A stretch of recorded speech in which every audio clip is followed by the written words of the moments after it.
Ito talaga yung hinihintay ko. Sa wakas, makapagdagat na kami ulit. Kaya tara, samahan nyo kami dito sa aming summer vacation. Hey, hello, minasang konnichiwa. Tara, samahan nyo kami today's mini vlog. Ito nga pala yung ganap namin nung Martes. Alas 5 ng umaga. Gumising at nagasikaso na ako. Agad akong pumunta dito sa kusina para magluto ng babaunin namin. Yakisoba nga itong naisipan kong lutuin. Ito na yung kakainin namin kapag nagutom kami mamaya. Napakadali lang nitong lutuin. Una, nagisa lang ako dito ng gulay. Pagkatapos naman ng ilang minuto, nilagay ko na yung yakisoba noodles at seasoning. Ito naman sa kabila, nagluluto nga rin pala ako ng pritong manok. Pagkatapos ko naman magluto ng yakisoba, gagawa naman ako ng sandwich. Ito yung kakainin namin mamaya sa biyahe. Ganito nga pala ako gumawa ng sandwich, mga auntie. Kanina, inuna ko nang niluto yung itlog at ham. Naglagay ako sa kawali ng itlog, tapos pinatungan ko ng tinapay. Itlog at ham nga pala yung palaman natin dito sa sandwich. Tapos magdadagdag lang ako ng cheese para mas masarap. Naglagay nga pala ako ng ketchup at ng mayonnaise. Habang nagluluto nga pala ako dito, Uncle yung hapon at si Kenshin ay napakahimbing pa ng tulog. So, ito na nga po mga auntie, pagkatapos ng siyam-siyam, ay tapos na ako mag-prepare ng babaunin namin. Bali, nakapagbihis na nga rin po pala ako dito. Si Uncle yung hapon naman, lalagay niya na sa sasakyan yung mga dadalhin namin. Napakaaga ko nga nagasikaso mga auntie dahil malayo po yung biyabiyahiin namin. Fast forward na nga po tayo. Pagkatapos namin magasikaso, ay magbibiyahin na kami. Dumaan nga pala muna kami dito sa 7-Eleven. Nag-withdraw nga pala ako ng pera. Ito yung gagamitin namin na panggastos. Alam niyo ba mga auntie, kwento ko lang sa inyo. Sa sobrang excited ko kagabi, dos na ako nakatulog. Napuyat din ako dahil nanood ako ng K-drama action sa Netflix. Ngayong bagong series sa Netflix na ang pamagatay Agent Kim Reactivated. Nakailang episode na ako, malapit ko na ding matapos. So, ito na nga po, bali dumaan nga pala kami dito sa bundok. Yung lugar nga pala na pupuntahan namin kung saan kami magsuswimming ay sa Ishikawa, Ken. Mula dito sa Nagano hanggang Ishikawa ay magbibiyahe lang naman kami ng 4 hanggang 5 oras. Ganyan katagal mga auntie. At dahil nagutom na kami sa biyahe, kaya kumain muna kami ng ginawa kong sandwich. Fast forward na nga po tayo ulit. Pagkatapos ng siyam-siyam na biyahe, nakarating na kami dito sa Chirihama. Located nga lang po to mga auntie dito sa Ishikawa, Ken. Dating namin dito, pinahiran ko ng sunblock si Kenshin at binihisan ko na rin. Syempre para hindi tayo masyadong umitim, magpahid tayo ng sunblock mga auntie. Itim-itim ko na nga, tapos iitim pa tayo lalo.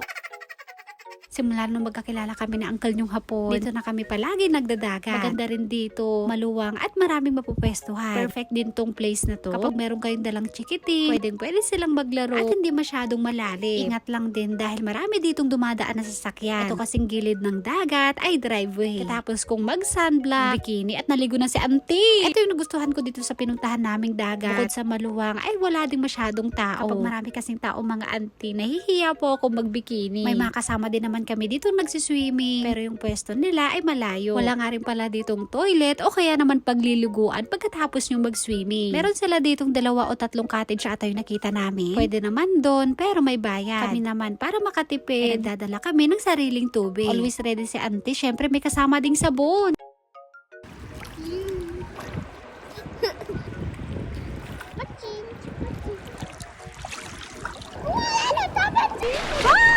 Para mas lalo gumanda tong travel natin, syempre dala ko tong Insta360 na camera. First time ko nga tong itry sa underwater. Mga bandang alas 4 na nga pala to ng hapon. Dahil wala nang masyadong tao. Nag-picture muna ako mga auntie. Si Kenshin po mga auntie, napakadami niyang nahuling shell. Dahil anong oras na, kaya sabi ko kay Kenshin, magbihis na kami. Dahil always tayong ready. Meron ako ditong dalang sabon na Himalayan salt soap. Kapag nagta-travel kami, lagi ko tong dala-dala. Pagkatapos namin magbihis ni Kenshin, ay naglipit na kami ng uncle yung hapon ng mga gamit. Para mag-aalas 6 na ata to, palubog na po si Haring Araw. Tapos namin maligo sa dagat, ay dumaan muna kami dito sa may parking. Yung dala nga pala namin tubig kanina, dahil naubos, kaya nagigib muna kami. Tapos meron din sila ditong puts spa. Kaya sabi ko kay Kenshin, mag-puts spa kami para ma-relax naman tong paa namin. Bago nga pala kami pumunta ng hotel, kakain muna kami ng sushi dito sa Maguruya. Dito na nga kami magdi-dinner, bago kami mag-check-in. Saktong-sakto, nagutom na rin kami. Konti lang din kasi kinain namin kanina dun sa dagat.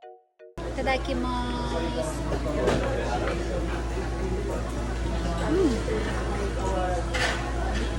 Oishi. Yorokai.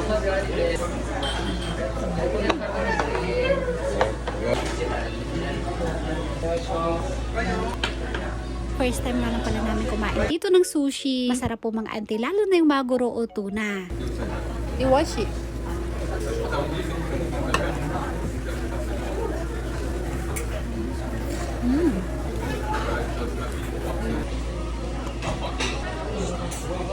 Dito sa Ishikawa Ken. Malambot at masarap yung mga sushi nila dito. Yun nga lang, medyo may kamahalan. Dito sa gilid, meron na ditong nakapaskil. Bawat kulay ng plate kung magkano yung presyo. At pagkatapos namin kumain, nagpunta na kami dito sa counter para naman magbayad. Ito nga yung binayaran ko, mahigit 8,500 yen. Dumaan nga pala kami dito sa Family Mart dahil bibili kami ng detergent. Lalabahan namin yung mga damit namin kanina. Lalaba kami sa hotel. So, medyo mahal pala dito no sa ano. Kabili na tayo ng detergent. Napupunta naman kami sa hotel. Doon kami matutulog ng isang gabi.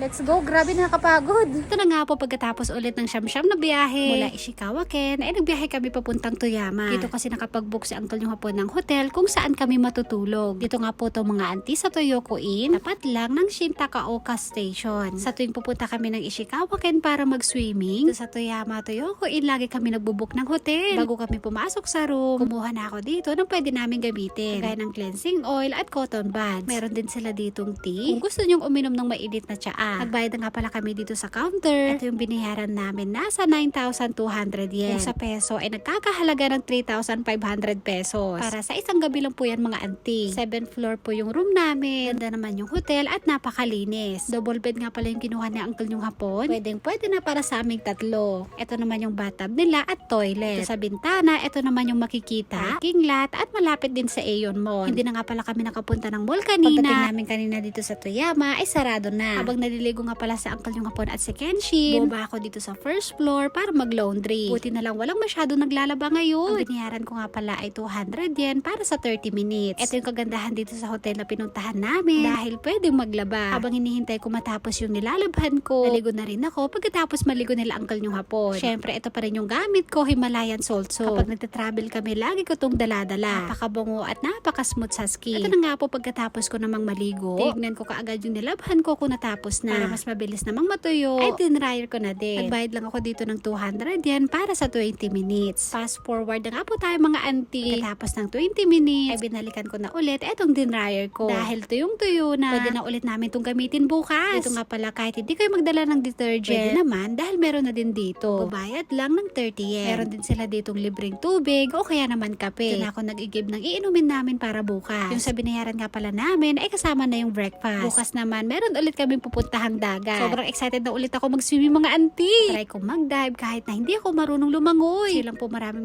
salamat sa panonood. Thank you for watching. Sayonara and Bye-bye! Rusa.